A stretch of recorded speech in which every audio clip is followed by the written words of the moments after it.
All right, y'all. Anybody getting motion sick? All right, I'm gonna stop.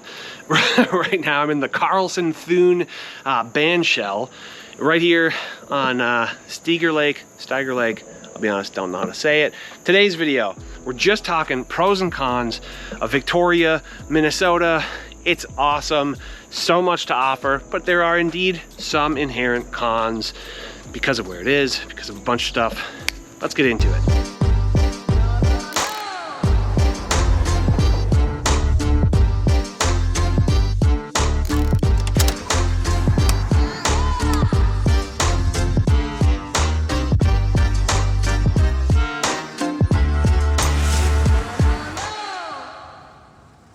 How's it going, my friends? My name is Jesse Lynch, and I run the hardest working real estate team in the game. We're called To the Twin Cities, and you can check out our website, tothetwincities.com. But this YouTube channel is all about helping you find a place to call home, a place to land here in beautiful, somewhat cloudy, but still so nice out right now, Twin Cities of Minnesota. And that's whether you're buying a house here or relocating here from a different city, state, country, planet, dimension, whatever it is.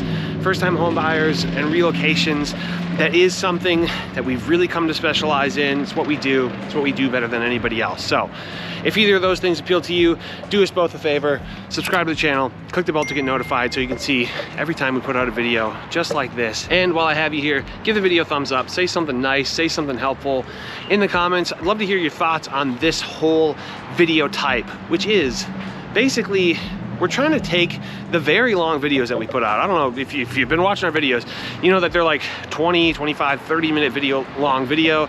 And if you like that and actually prefer that, I'd love to know your thoughts. But we thought, what if we break it up into two videos that are both probably, I don't know, 10, 15 minutes long, and make one video more virtual tour, just kind of what you're seeing.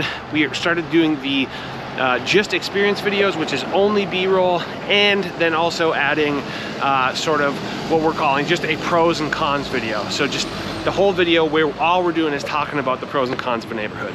Curious to hear your thoughts. Curious, honestly, to see if we can pull it off in a way that's at all compelling, but that is the goal. So let's dive into it. The pros and cons of Victoria, Minnesota. First try at this. Let's go.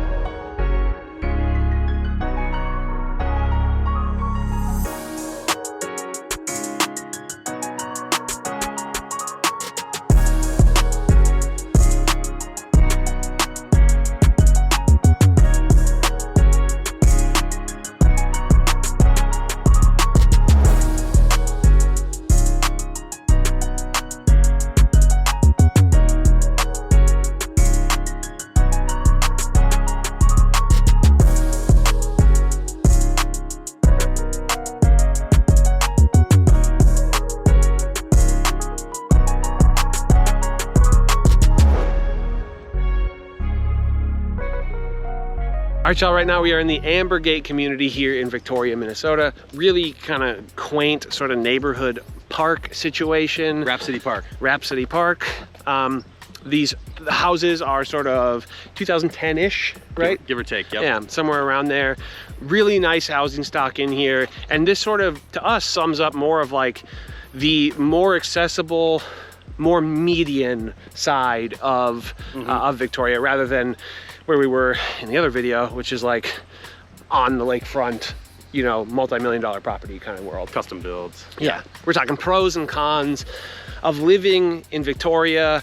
Start with the pros.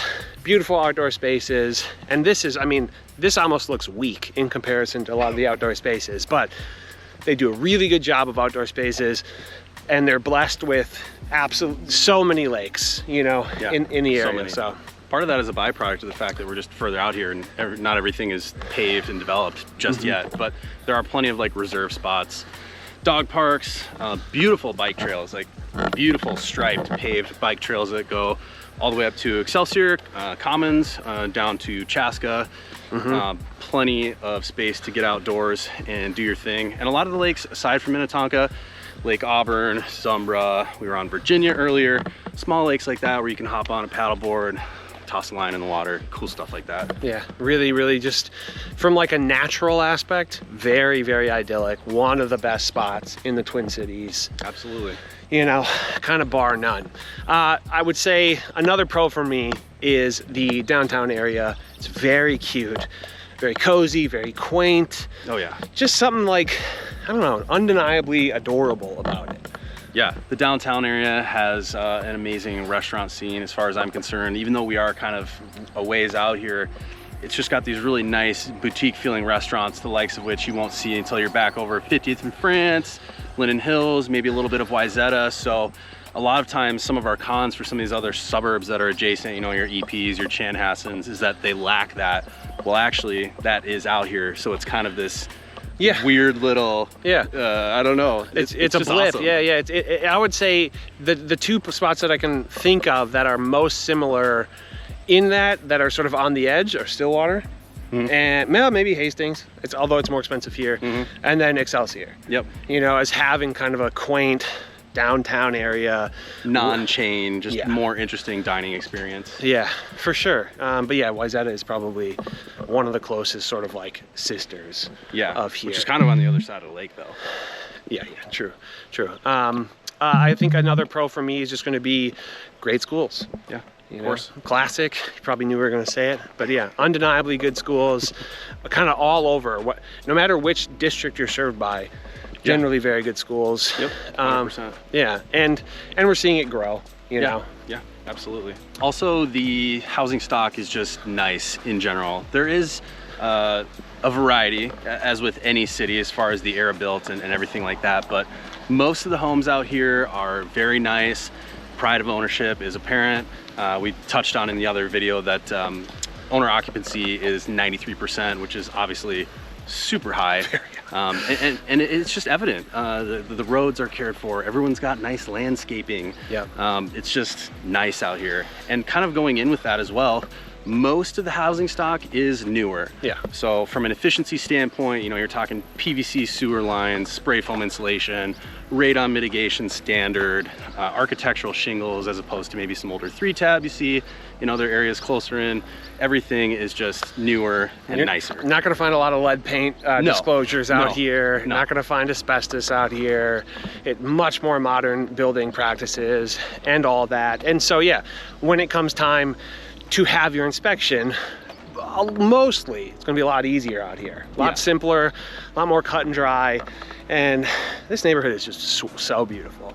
I think another part of sort of the nice housing stock is that it's a fairly diverse housing stock. Super hard on the fairly. It's diverse in the sense that you can get townhomes. Property type. Yeah. And so there's less variation in the era. You do get some post-war, you do get early 1900s, but they're sprinkled. Yep, but you know, so you can get a patio home, you can get a townhome, you can get like a fully detached single family. It's that. So price ranges can vary, but for the most part, this is kind of what you're looking at, this kind of thing. We started at the other end of the neighborhood. You're looking like mid 5s, and now we're kind of more up into that median 7 to 740, 50, depending on, and a lot of these houses might even not have the basements finished, so they're big. Yeah, they're huge big houses. Huge. 3-car garage, some 4. It's nice. Yeah, and I would say last pro for me is going to be that they're very quiet neighborhoods. It's like peaceful, quiet, idyllic, sort of micro communities that, I don't know, I feel like I'm in like a sitcom or like a movie right now. It's like just so sort of intentional and sort of created to be a very nice community. Yeah, and they are, no doubt. Yeah.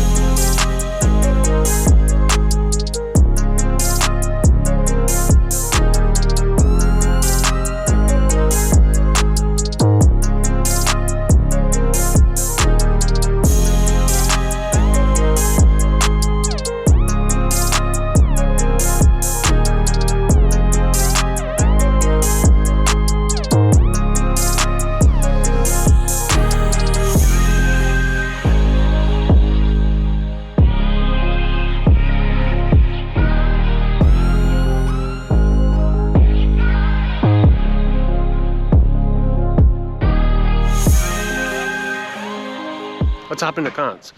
What do you got for cons? I think it's I mean, it's far out from the urban center. If that is, you know, that's maybe a pro for some people, but I would say just getting here can be a little bit of a journey. Most of your access is going to be via Highway 5 or Highway 7. Both of those are 2-lane. Basically, once you get, well, Highway 7 is 2-lane all the way into the city, but once you split off of 212 in Eden Prairie, it's Highway 5. So, you know, you might see some traffic during rush hour. Yeah. Not going to be as open and free flowing as 212 to the south. I would say especially to St. Paul. Actually, after we shoot this, I have to go do a showing in St. Paul. It's 53 minutes from here. So Yeah, we're way out. if you're commuting at all to St. Paul, it's a hike, you know. But Yeah. Minneapolis is, because you're not kind of going through Minneapolis, it's a lot easier to get to. Yeah. Flip side of that, though, as work from home becomes more prevalent, these areas, despite their relative distance to the city, becoming more attractive. Yeah, for sure. Because of the schools, the newness, you know, you name it.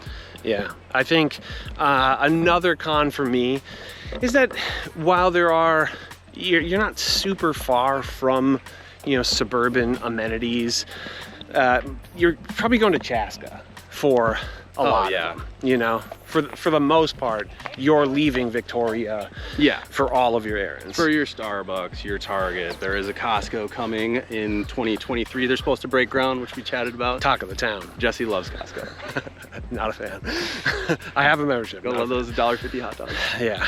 Yeah, for that kind of thing, you're probably heading to the south or to the east to Chanhassen, if you hadn't mentioned that already. Yeah. Yeah, true. Chanhassen. Some of the malls, I mean, what's the closest mall? Eden Prairie? There's no mall in Chanhassen. Eden Prairie. It would be Eden Prairie Mall, yeah, for sure. So a lot of those, you know, I don't know, like a clothing store that, like, if you have a kid, a teenager, they want to go to a cool clothing store. Yeah. They're 15, 20 minutes. Yeah, well, honestly, I mean, if I was going to Eden Prairie, I'd bop south to 212.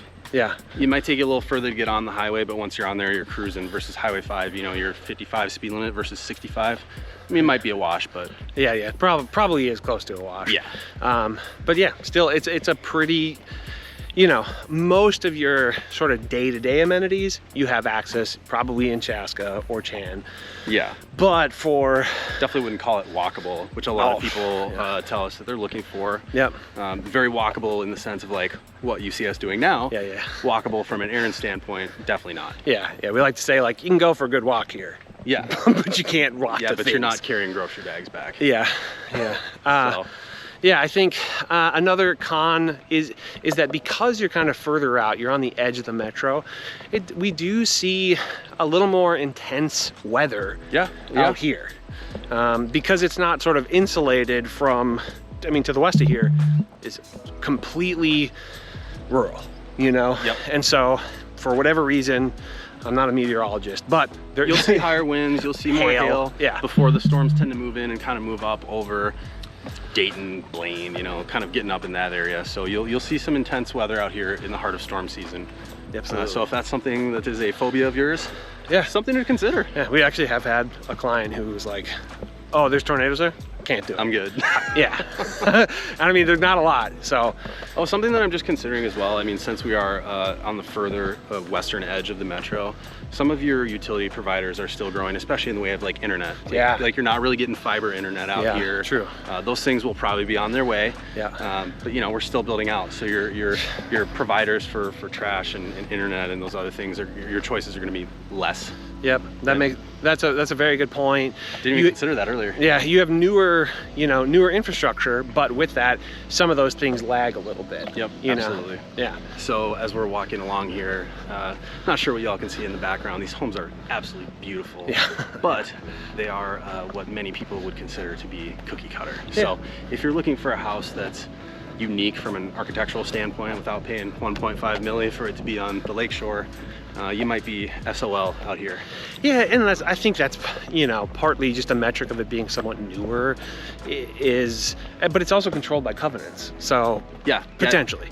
Yeah, you might have, for like the communities that my parents live in, townhome communities, you've got more of a traditional HOA.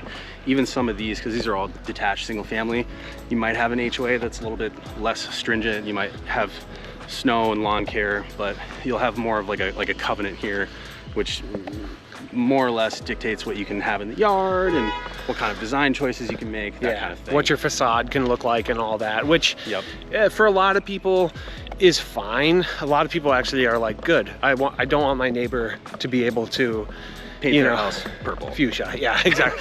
but some people are like, no, I don't want anybody telling me what I can do with the facade of my house, and I can appreciate that too. But for sure, you will see that here. But kind of inversely, it's like almost the exact opposite side of the HOA and like very, restricted things. I think part of the reason that we see those is because some people get a little out of control with that. And in Victoria, you might see what we call echoes of a rural past. Yeah, which closer to surrounding the downtown area where some of the homes are older, but you might see some stuff sitting out in the yard, and it's less than certain other places in the metro, kind of in the northeast. Yeah, but it is still a factor occasionally, and like very, very like loose on that. It's not a ton. It's not gonna stop most people from being interested, but it is a thing you'll see. Yeah, and it's less, I mean, in my experience, having almost grown up in this area, it's more like you'll see people having boats sitting in their driveways, or like, their lawnmowers just like on the side of the house. It's not as much of an eyesore type thing, but yeah. And not even a thing that like inherently we like don't enjoy, Yeah.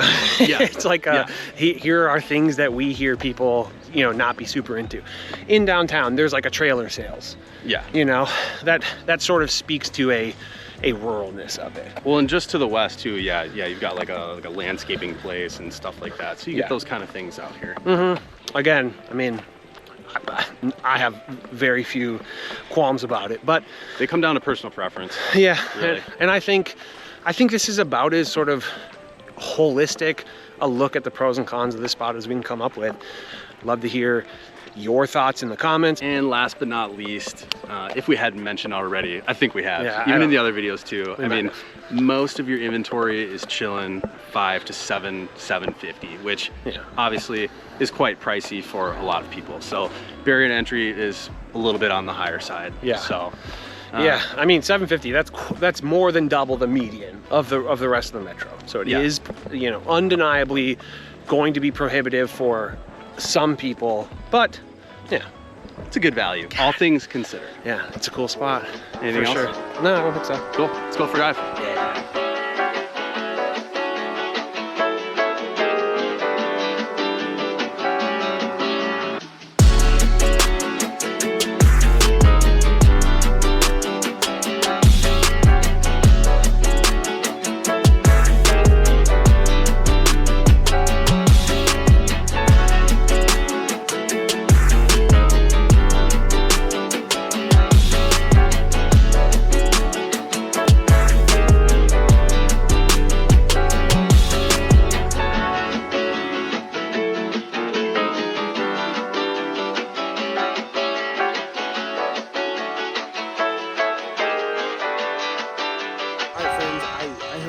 am curious to hear your thoughts on, do you like the two different videos? Do you just want it to be one? Is it a little more digestible when it's, you know, two short videos, a little easier to, like, I don't know, keep track of? Or do you like the longer form version of it? We just put out a video on this channel, the most walkable neighborhoods in the Twin Cities, and it was like an hour plus long, which is very fun to make. Took a ton of time, as I would imagine you could imagine.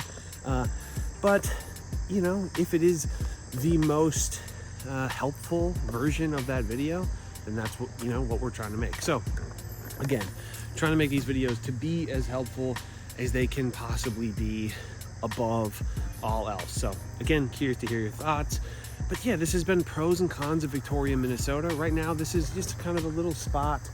It's like an older neighborhood in Victoria, very, very close to the downtown area. Maybe half a mile off of that little downtown cozy area. And we have this like sort of natural wetland right here. It's beautiful. These homes are really, really pretty. They're probably more 70s, 80s built homes here, but very, very well taken care of. And then you can see kind of across the way, it gets maybe more late 90s, I'm looking at it, maybe 2000s as well. And there's pretty diverse housing stock here, but mostly we're talking some pretty big houses here. Again, this is an area that, you know, we really like. I hope you've enjoyed, you know, hanging out with us, talking through sort of everything that we can possibly think of to talk about what it would be like to live here. And, you know, if you're thinking about it, if this does appeal to you, get a hold of us. We'll crush it for you. Nobody will work harder for you than we will. You can go to our website, tothetwincities.com, where we have a contact form that you can fill out in like 30 seconds or less. Or you can shoot us an email directly to info@tothetwincities.com. It'll lead to the same inbox. And yeah, we've had the absolute pleasure of helping a ton of people. How beautiful is this? I mean, come on. Especially lately, it always sort of ebbs and flows as we're getting close to fall. It just really seems to like pick up. Love it. So excited to help people, and so grateful for everything that we get to do, that the team gets to do, that I get to do. Get to make these videos for you. I mean, that's my life. It's so much fun. Thank you for watching. If you have not done so yet, subscribe to the channel, click the bell to get notified. You know the whole spiel. Give the video a thumbs up, or if you don't like it, give it thumbs down twice.